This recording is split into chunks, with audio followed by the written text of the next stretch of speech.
Having a Gas is the podcast that talks to the great and the good of the creative industries, and in particular finds out what makes great music for film, for TV, for commercials, for dancing to, for cooking to, for f***ing to, and more.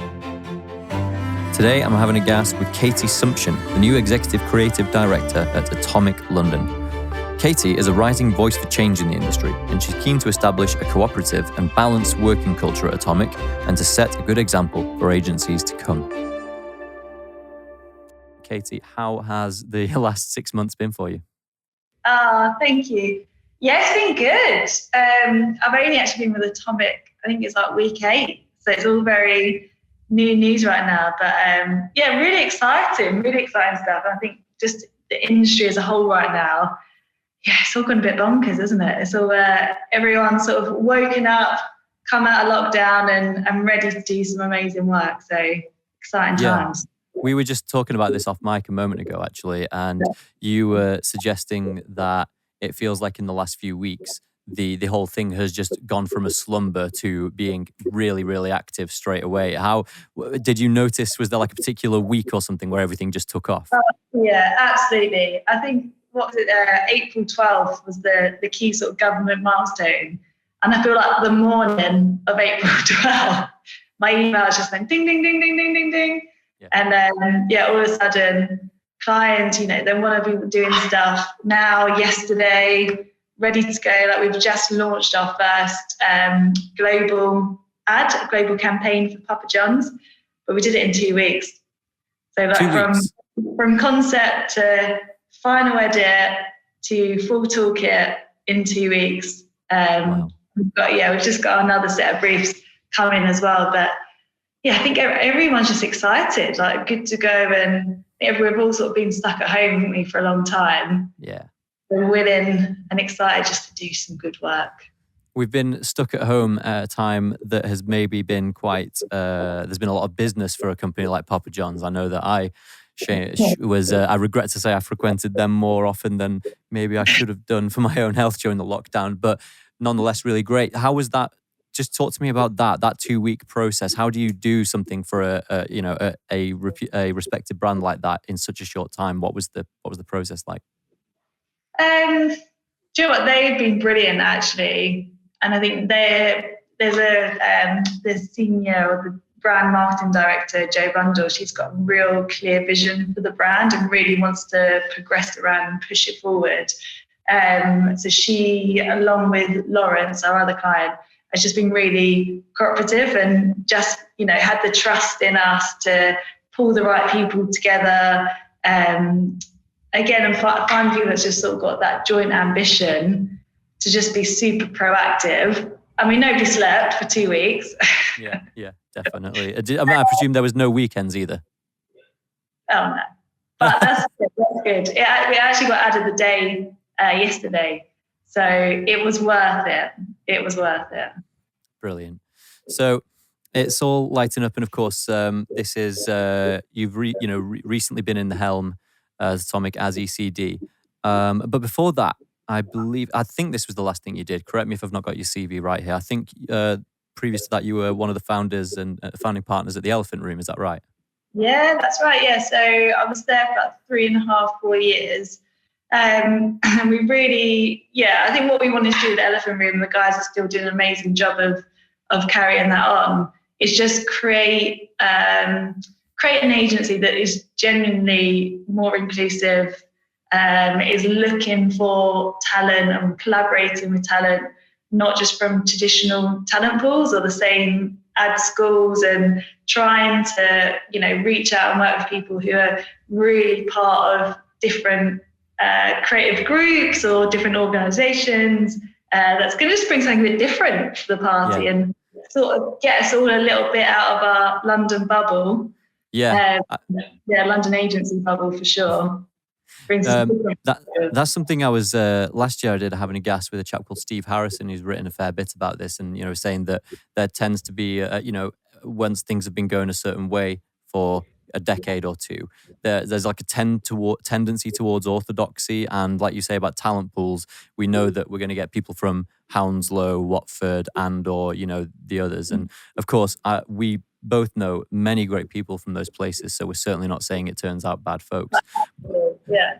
But I do know what you mean. I was often thinking, and Steve was thinking as well, it's like, how do we get people who wouldn't even think to come into advertising to bring their talent? Was that sort of part of the remit?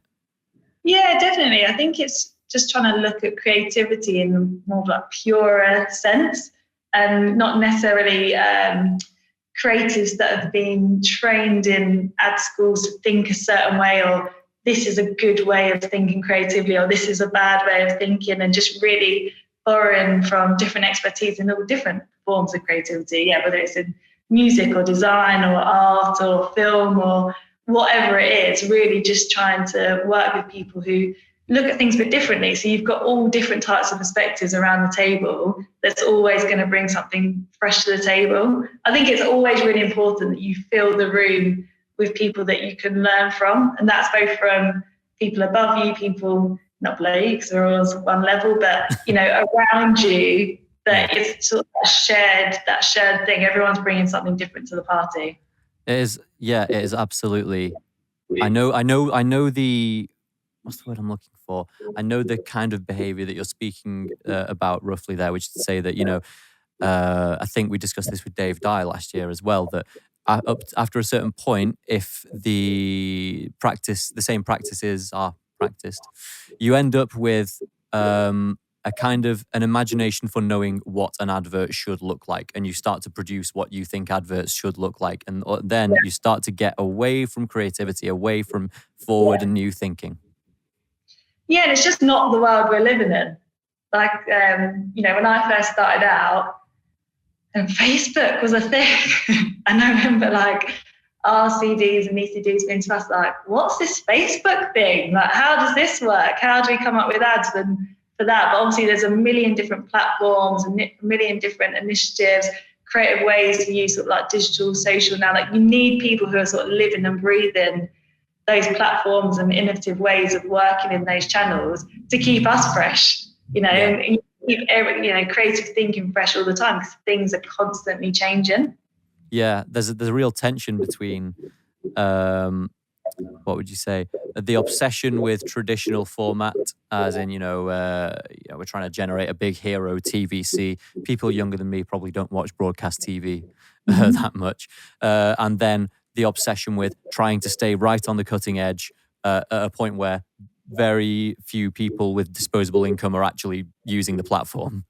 Yeah, absolutely. I mean, that's something that, we pride ourselves on at Atomic, and really trying to make sure we land every time is, through funnel brand thinking, best in class brand thinking. So from every touch point, so from your big telly ads down to social activations or even in-store activations, making sure that you've always got that core idea there that's running through every single touch point. So yeah, because it does tend to be one or the other. You do either try to get like a sort of flash in the pan, amazing moments of these beautiful, crazy ads that have their space for that moment online, or sort of the telly ads that do the same, but trying to get that all the way through the funnel.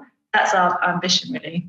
No, I see where you're going with that, because we're talking about the joining up of brand building and activation itself, and I sense part of what you were describing there is when we talk about big brand building activities now, part of what we're left scratching our heads over is, well, what platform does everyone use? Because the platform potential is so diverse now.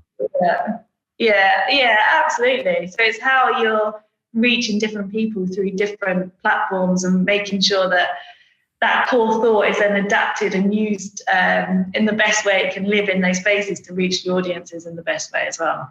How do you deal with that request? If I said to you now, it's Katy, Atomic are the agency, you've nailed the pitch. We need you to produce something that's going to go on a 60-second cinema ad and is going to translate perfectly to a 5-second YouTube pre-roll or TikTok. How would you get an idea that fits both of those? Is it even possible? Yeah, I think it definitely is possible. Again, it's always like the core idea. There's a difference between like the core idea and the execution. So yeah, just making sure that you've got that, that real insight, the human truth. I mean, obviously it's something we all talk about quite a lot, but it's so important that you've got that as a start point. but being mindful when you're creating that you need something that's gonna, like in the longer form or telly or cinema, that's gonna build up, and you've got the crescendo moment at the end. But then obviously in social, we've got to go slap bang with that crescendo moment right at the start, hook people in, and then let that play out. So yeah, I think it's just that mindful creation, and that always putting your ego to the side a bit with it. Yes. I think like as creators, we naturally, want to create sort of longer form and lengthy stories and draw people in. Actually, social, you've just got to go bang straight away, hook people in. So it's really just trying to be mindful of what's best for the platform first, rather than what's best for our portfolios. I actually know what you mean there, because I have a sneaking suspicion that at some point, all of us in the creative industries who serve a patron, all of us who serve commercial clients, we're all secretly thinking, yeah, but I'm making a film here. I'm making my first motion picture, Yeah. And yeah, as you say, it's like, it's not really, you have to, that's why there's such a big focus on side hustles, right? Because it's like, if you have to scratch that creative itch, which most of us do, obviously, you have to be able to put that in a compartment for outside work, because here, as you say, you run the risk of trying to make the work all about you so that you can say, look at what I did. Yeah, and it should always be what's best for the audience, right? I mean, you always want to create something that's going to connect, that's going to be really engaging, that's going to resonate, and absolutely being as creative as you can be in those spaces to do that. But yeah, it's not about you, it's about your audience. Yeah. And there are some shops, aren't there, that are careful not to overcredit things on things like campaign and whatsoever, not to put 100 credits like it's as if it's a movie, and they just say this is by this agency, so that you can kind of relieve yourself of saying, but when my name goes on it, it's gonna be all about me. Do you know what? I actually think it's important to put everyone's name on it. I'm actually for that. But I think, I'm really for like really collaborative working. And sort of the culture we want to build is everyone's name goes on everything, because we're sort of like one agency, one dream, one team. Yeah. And it's not about, it's just this one person that's done everything themselves. It's about showing all the range of people, both inside the agency, but who we've worked with outside of the agency. So, the people that we've brought in from freelance perspective, or just a general sort of collaboration, make sure that they're getting the credit for it as well. So not just us as an agency is going, look how amazing we are. It's really to sort of show everyone that was like part of that process. Yeah, this is that's a subject that's been bothering me quite a lot recently as well, which is, the tension between cooperation and competition, because we're obviously in a competitive enterprise. You are going to pitch against other agencies. And one thing I try to make sure we're keeping an eye on in GAS is to make sure we're not competing internally, trying to fight ourselves, because then by definition, you're losing some of the energy you could be putting towards, steering the ship in the same direction. Yeah, absolutely. And, I've worked in sort of big networks throughout the years and within agencies where it's absolutely that. You're fighting against teams, and you're spending a portion of your time worrying about whether someone's going to steal your idea or not seeing your idea, or, fighting someone else, rather than, actually just helping each other and having a coffee with someone, and someone going, oh, have you thought about checking out this director or this photographer, or that line could work really nicely. And when you start having a culture like that, everyone's just much happier and more creative, and more excited about what's going on, and coming to work with like a really positive attitude, and just back in the place that they work, because it's a nice place to work, rather than starting on a negative and sort of a bitter point of view. And I personally don't think you get the best creative results by putting people against each other like that.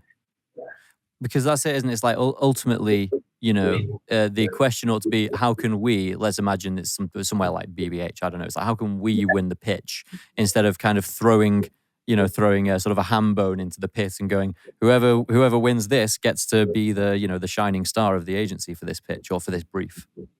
Yeah, exactly. And I think the same with people that you collaborate with and freelance talent.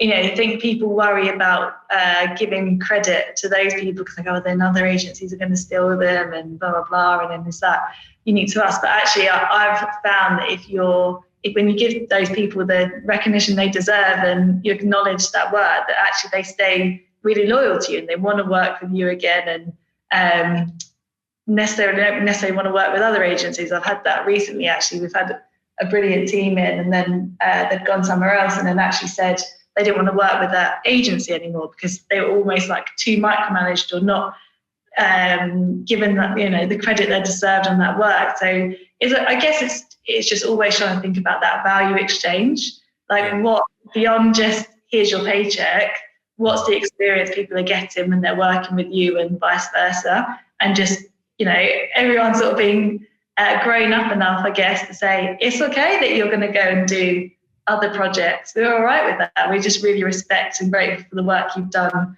with us on this project and the outcome that we've built at the end of it. Now, this is really interesting. I'm hearing a bit of a parallel between you and someone I had a chat with a few weeks back, Hermeti Ballerin at Mother. And he was saying when he and Anna got to Mother, they said, we love this place so much. I never want to leave. I'll chain myself to the desk. And their kind of goal is to foster a culture within the business where people wouldn't want to leave it. Not for like, again, obviously there are commercial and financial things to consider, but not just for, they pay me more, so I'm going to go there. And is that would that be your ambition? Do you think it's like you want people to want to stay working with you?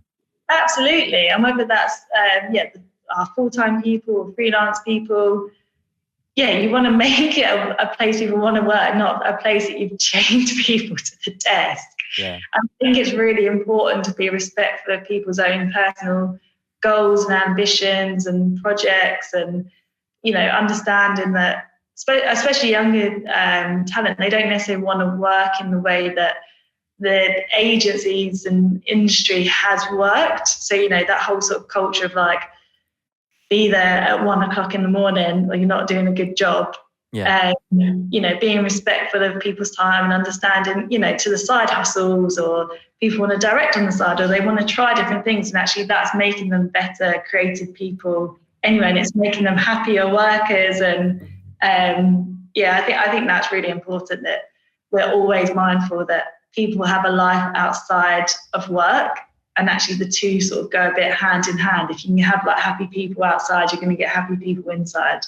Now, that's really interesting because there's an element of courage to that. So it's as if you're saying, or as if one could say, how can we best nurture the development of the individuals in our agency to get them to the point where they actually could be so effective that they could leave and do their own thing. There's courage in that. It's like, I'm going to potentially make us surplus to your requirements, and then maybe that would foster the kind of gratitude and the kind of reciprocity where, as you say, they would actually want to stay. I'm interested to see how this plays out, because like you said, this hasn't really been a philosophy that's been practiced thus far. And an additional complication is technology increases so fast now, develops so quickly, that when I'm, let's say, 50, I won't be able to say to the 20-year-olds, you need to do things the way I understand them because I've been through all this. My experience will be irrelevant. The world will not be like it is now. Yeah, I don't ever be irrelevant. I think you sort of the core fundamentals will always be there. And the same with creative thinking, what makes a good idea, and again that connection with people, finding the human truths, finding those really simple things that everyone's going to understand, that won't change. So that's going to be relevant no matter what age you are. How you execute things, whether it's through how you're doing stuff or what channels it's going to be on, etc., that will change and develop. And there will be things when we're all old and wrinkly that we don't understand anymore. But again, as I said, it is that value exchange. And being all right with not knowing everything, no matter what level you're at, always knowing there's more to learn. But that's it, isn't it? You don't all of a sudden go, ding, finish learning. I know everything now, checked out. Like, it's going to constantly keep changing. So that's why you need to make sure you surround yourselves with people that know more than you, that are better than you, smarter than you, and keep growing. Which is frightening, right? And that's interesting that you're saying that as the ECD, because it's like saying, it's making a commitment that you're not going to just hire people who you are going to outshine. Why would you do that anyway? It would make the agency weaker. Yeah, exactly. I think, as an ECD, like, you want to build and help create a really amazing, happy talent that are going to do amazing work. Because otherwise, I mean, how stressful would that be as your job otherwise? If you've got people that aren't happy, that, you know, aren't bringing their best to the party, and then you've got to redo everything. There's no fun in that for anyone. No, you're absolutely right. That was another recent chat I had with Björn Bremer, who's the chief exec of Ogilvy Germany, I think, and he was saying exactly that. He was saying it's exhausting when you get really micromanagey CDs who want to do everything, and they want to write every line and, you know, redo all the artwork and sit on direct everything, and it goes back to what you initially said about putting the ego first, that practice, doesn't it? It's like, it's all about my great creation. I'm the Don Draper of this agency. It's all about me. Yeah, exactly. Well, hopefully there is a general sort of a change in the industry, and I think there has to be, because that, you know, the generation rising up now into our industry do not work like that and do not want to work like that, and are actively choosing agencies that haven't got that mindset. So we're all having to adapt. I mean, that's what we do in advertising, right? We're constantly adapting and changing as times change as well. Yeah, absolutely. And you made a comment on the new talent coming into the industry now, but if you'd be okay with it, I'd like to perhaps go back to when you were the new talent, and I'm not going to force you to tell us when that was, because no one likes to say, but I would like to know a bit about how you got to where you are and how you got into the game and what brought you into it. Yeah, it's funny because it just, like, the industry again feels like a completely different place from then to now. So I went to uni in sunny Preston, which is two UCLan grads right here. Oh yeah, of course, yeah, UCLan as well. Sunny always in Preston, right? Yeah. But yeah, I think, you know, being like totally honest, so I'm basically from Brentwood in Essex. Most people know it for its Towie vibes. No one I knew growing up was in advertising. I didn't even know what it was. Generally, people sort of worked in the city, and that was sort of it, really. It was sort of like bankers, hairdressers, teachers, which were all obviously really, really great professions, but nothing within like the creative realms. I didn't know anyone that did like a creative thing for a living, but I just loved drawing as a kid. So I was just, I would just spend hours and hours sort of drawing away, sketching away. And then I remember after I did my A-level, so I did like art, photography, sociology. I had no idea that I was at where I was going, but obviously looking back, that was sort of like the perfect foundation for what I now do. Yeah, filling out that UCAS form. Do you remember? It'll be like, what, are you going to do it? Oh, yeah, it doesn't bring back fond memories, but yeah, I remember it well. The personal statement and clamouring for points and all of that, yeah. Again, too distant a memory for me, more distant than I'd like to admit. But yeah, and then it just felt out, creative advertising. I just thought, that sounds fun. Did zero research into where I was actually going to go to university, ended up in Preston. But actually, I think it was probably the best thing for me. And I think, like, again, sort of being in my little Brentwood bubble, never really left Essex or London. And, that was what the world sort of was for me at that point. Preston is so different. And so actually to go to like the north of England and, just sort of see him, live there for a few years and just sort of see what life is like up there for a bit, really just sort of burst that bubble, that Essex bubble for me, if you like. So from that, and I worked with a creative partner, and we worked together for about 12 plus years, called Francesca, and she was from the Lake District. So she helped bring that sort of northern perspective as well. And people say that I've got a bit of a northern accent now, and that's absolutely because of Fran. I hear it. I do hear it. I've gone from Essex to a bit northern. But yeah, we started off our placements in Manchester. Mm-hmm. And I remember, Where was that? Sorry. So TBWA was our first one. In Manchester. So yeah, I remember we were just relentless. So we would just email like 50 plus agencies, just constantly keep emailing and be like, can we get a book for it? Can we come see you? Please, like, and obviously we didn't really hear back from most of them. Yeah. But the ones that we did, we would just, we would be on it, and anything that they sort of said to us to change or tweak, we would just, within the week, we'd have that completely done, and then we'd go back again. So we just kept going with it. We had lots of people tell us that we were absolute dog poo, basically. But you just had to keep going. You just had to like brush yourself off. And what was this like, going to see a sort of a unimpressed CD and then, no, like Jack Nicholson in Batman looking at Vicky Vale's portfolio and going, crap. Which, in fairness, I've still got that portfolio under my bedroom at Mum's house, and it is absolutely awful. I don't know why anyone. Will you have the courage to scan it in and send it so we can put it as overlays? Absolutely never. That needs to get banned. Yeah. But yeah, and then again, like we were just emailing agencies in London as well, and we went to a New Blood, and then we got spotted there by an agency called Billington Cartmel, which is now Hey Human, but it was also Brave as well. So Billington's and Brave was one agency, so I was working across the two at the time. And then we got a placement, like a 3-month placement there against 2 other teams. So it was really like X Factor, because there was only like one team that was going to win at the end of it, and we won it. Great. I remember we just absolutely like slogged our guts out basically to get that job. And do you know what? I think it was quite it was an amazing time, but it was actually, looking back, it was quite a tricky time as well. And as I said, the industry was really different back then to what it is now.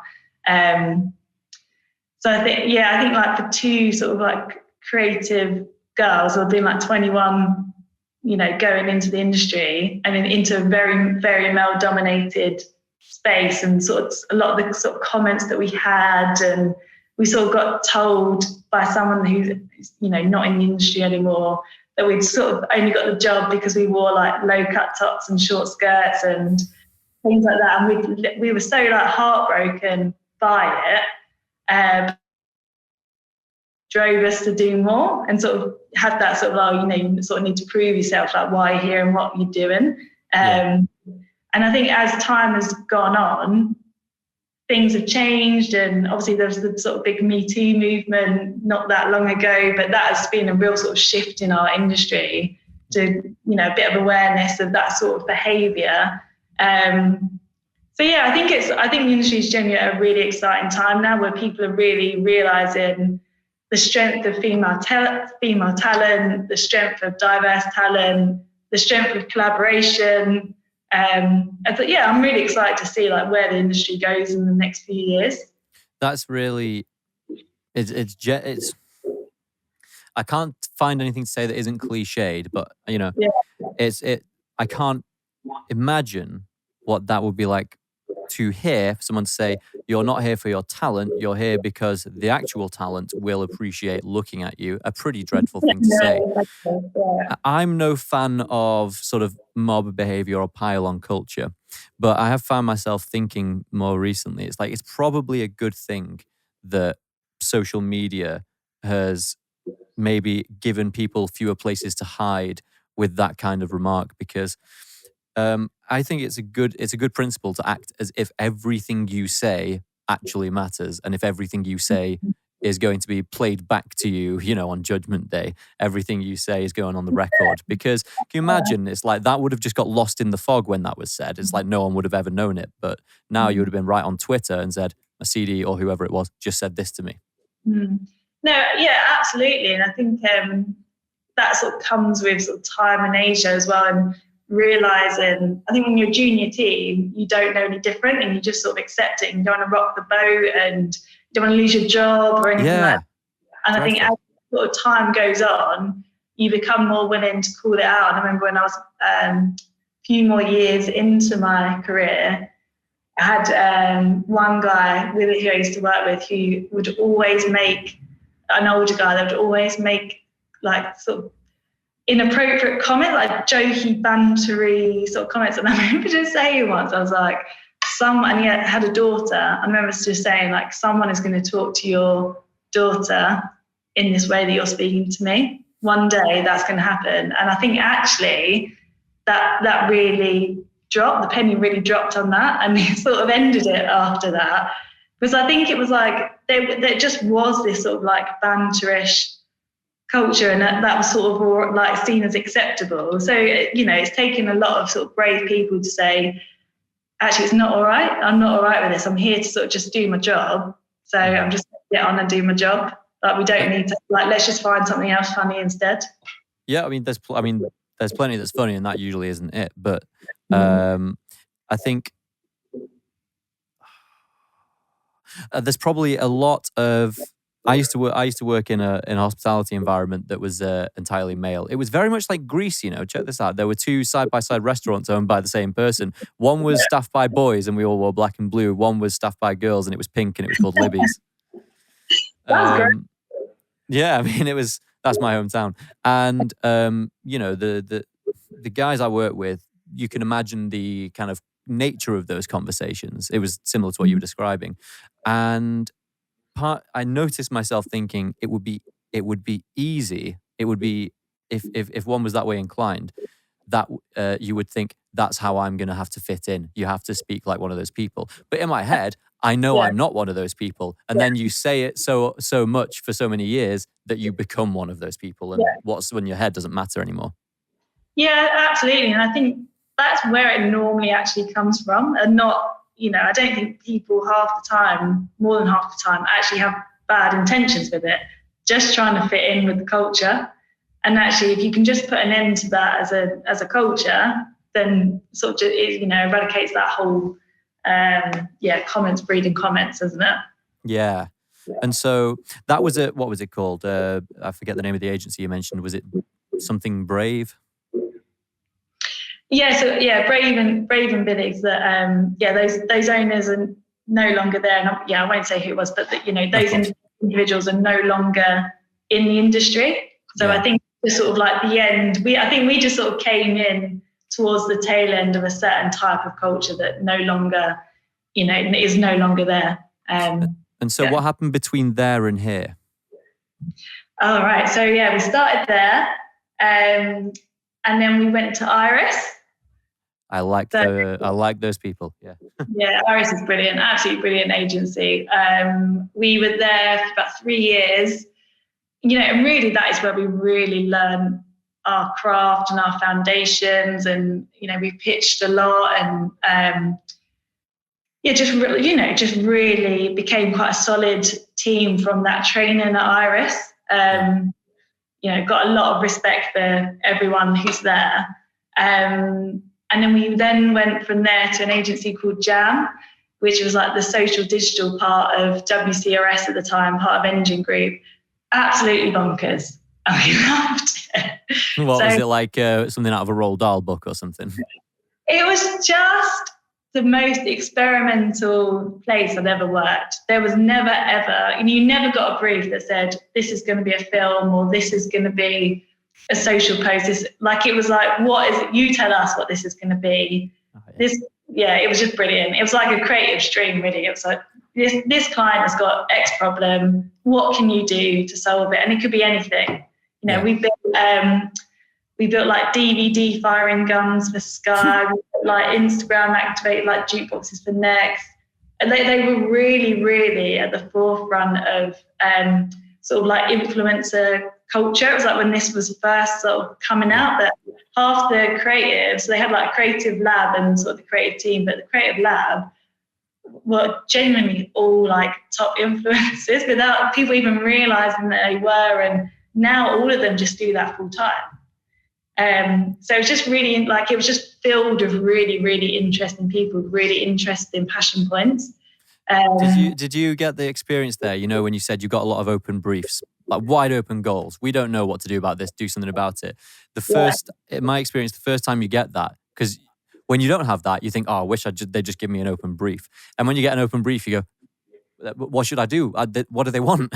Yeah, I definitely from the first brief, because Iris is brilliant, but Iris is like big 360 thinking, and there's lots of different objectives you need to think about. Again, like from your big telly down to your wobblers, good old install wobblers, everything in between. There's like lots and lots to think about.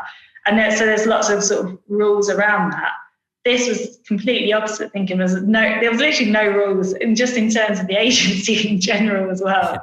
But yeah, so you have to quickly train your brain to think in a very different way and to throw rules out the window and, really push boundaries. And actually, yeah, it was quite daunting, I think, at the beginning, because we weren't really trained to think like that, thinking this sort of like off the moment, virally, out there space.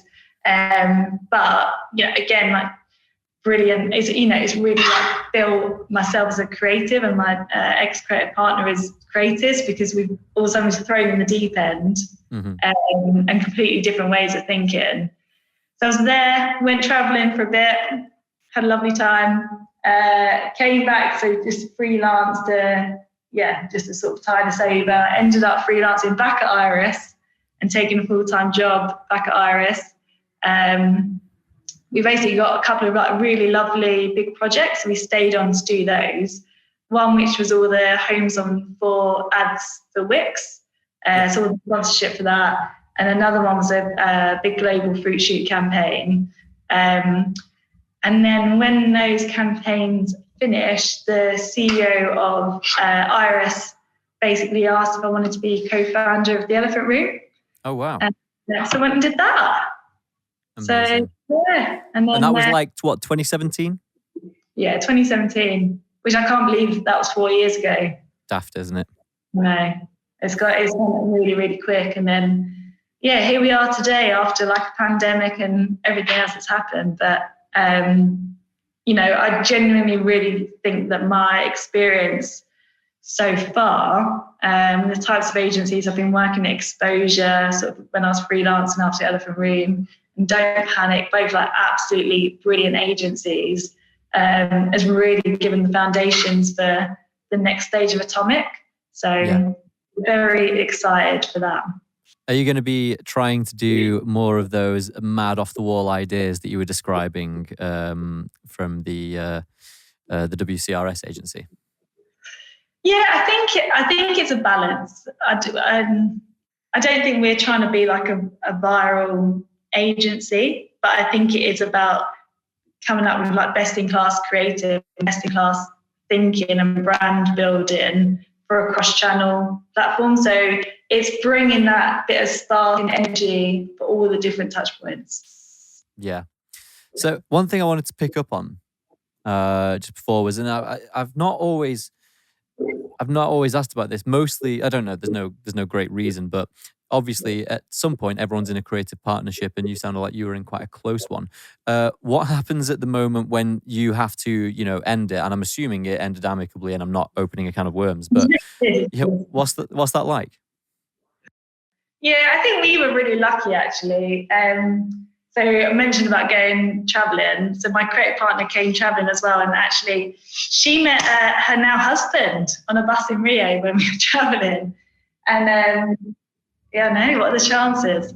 But yeah, when I got asked to do the Elephant Room, co-found the Elephant Room, her and her now husband were actually in talks around just getting out of the industry in general. So she actually moved back to the Lake District and now has an amazing wedding venue and B&B, and it's absolutely stunning. They've done such a good job. I bet that's in very high demand at the moment. Yeah, it is. It is. They've done such a good job on it. So we were quite lucky that I think it's sort of both naturally, these sort of opportunities came up for both of us to, do our own thing. So we didn't have that thing where one person was left behind. But yeah, I think it is difficult for teams, especially when you've been creative partners for so long, you get in your rhythm and ways of working. And, I know when I first started working with Fran, so she was always a copywriter, I was always art director. So she sort of did the bulk of the writing and the decks. And all of a sudden it's like, oh, I've got to do the bulk of the writing and the decks. But you just have to, again, like everything, you just have to adapt. Mm-hmm. And it's sort of accept that it takes a bit of time and it's not going to be like overnight and it's not always the easiest, but you just adapt with it. But yeah, I definitely do feel sorry for teams when it's a messy divorce because nobody wants that. No, but I mean, I've not heard of too many, but maybe that's because they keep it private, if so. But, there's lawsuits that say not allowed to talk about it. There's plenty of that going on. So, you wanted to talk briefly, I seem to remember, about the future of the industry. And I know we've covered a bit of that. And obviously the future is so hard to predict now because I think it speeds up even faster than we expect. So if there had been no pandemic, we probably wouldn't be talking on Zoom right now, and there may not even be a podcast. So what do you see? I suppose Zoom might be a good place to pick up. Do you think there's going to be a lot more of this and a lot less of the, like, I'm not complaining about London because I'm, it's probably eventually going to be there, but a lot less of the, well, we need to use places that are just a walk away from the Soho agency? Yeah, definitely. I mean, that's something that I've been trying to do for the past 4 years anyway. It's sort of, I mean, I'm not trying to boycott Soho by There's some great people there. Yeah, exactly. There's great production companies, but again, it's about trying to find talent from all over the country and suppliers and production houses and creative partners, right, from all over. So I think that is definitely a big shift. And as you said, like, the pandemic has proven that can happen, and technology is amazing and we can have these conversations, don't always have to be face to face. I think there definitely is time and place for, in-person interaction, and it would be a shame if we were all just at home the whole time and never met people or did anything. But again, I think it's just about getting the balance, isn't it? And I think this pandemic has made things a bit fairer for people, and it's sort of, equaled the playing field a little bit. As a mum, so I've got a 2-year-old, like, I've really found that actually this pandemic has been a game changer. I'm not sure that in a previous situation I'd be able to do a 5-day working week if I was commuting into London 5 days a week. So I think, for working mums in particular, I think, that's been a big development, that there's a bit more flexibility. Okay, you can work from home a couple of days, you can do that. We know you can leave early and pick up your kid and then do stuff in the evening. And I feel like there's just a bit more trust and respect overall with people's time. And as long as people are delivering, I personally don't care where anyone is. Yeah. As long as people are delivering and doing a good job and nice to work with, it doesn't really matter, does it? How are you guys finding it? Well, we've had a lot more contact with more of the industry, more of the London industry than ever before because of this. Because I can't remember who it was. It was someone on Having a Guest said there's now the same distance between Soho and Salford because of Zoom. It's equivalent. Yeah. So yeah, we have found that, and we're busier than ever before because, previously, in order to go and collect new business, Gary, the founder, and we would have to get a train, we'd have a fortnightly train down to London. You spend however much every time, and, you get there at sort of 5:30 in the morning to make sure you get there at the start of the working day. You run around London for 12 hours, get the train back, and it's like that was the only way to get the contact. Whereas now it's as easy as I could be in my own home right now. And I think hopefully we're going to save on, I'm not saying this to sound preachy, but I'm hoping we're going to save on emissions because we're not having to drive and train everywhere around and fly around all over the place. And I don't know, maybe there's a place for the phone and there's a place for face-to-face. But this is a new thing. This was never an option before, where it's like the phone, but we can see each other. We can see if we're trustworthy or not. Although with the sort of deep fake technology, there's only a matter of time till I could just probably look and sound like you talking to yourself. So Yeah, that is very true. And obviously the beauty is that, I could just be having leggings on underneath my work meeting. like Anchorman, yeah. Exactly. Yeah, I think it's an amazing thing. Obviously, the pandemic's been like really, really hard for lots and lots of people. But yeah, there's definitely benefits in there to take from it. So I think the thing is like always, I'm quite conscious with, this new team that, within the agency as well, is that making sure that it does work for everyone, because there's definitely people who sort of got left behind a bit in the pandemic, and working from home hasn't worked for them. So but again, I think that's how you just, create those little moments to have check-ins with those people and still try and create a team spirit online. And because that's, I think, initially a bit hard, is to still get culture through Zoom. So Yes. It's like, how do you do those things and find those windows of time, and again, like those moments of face-to-face, that try and get the right balance, really. I do know what you mean. There's still a clear, and like, what would you call it? There's a clear difference between this and if we were in the room talking to each other. There's not an awkwardness per se, but there's a hesitancy when, we're trying to make sure we're not talking over each other. There might be a bit of a time lag. So you might be hearing me say this 3 seconds after I've said it. So you're trying not to jump in too soon or too late, and vice versa. So there's still a bit of distance to cover. Yeah, absolutely. But I'm here for it. I think it's good. I mean, have you used a VR headset yet?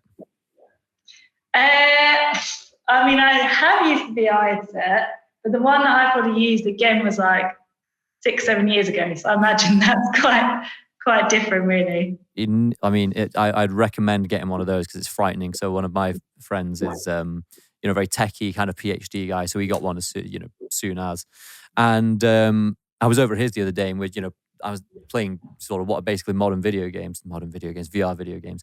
And it's like, as soon as we solve the space problem, as in, I'm in a room of a certain size, this is going to go somewhere that we can't currently foresee. But I could be sat in the room with you right now instead of through this kind of, 28-inch screen. Terrifying.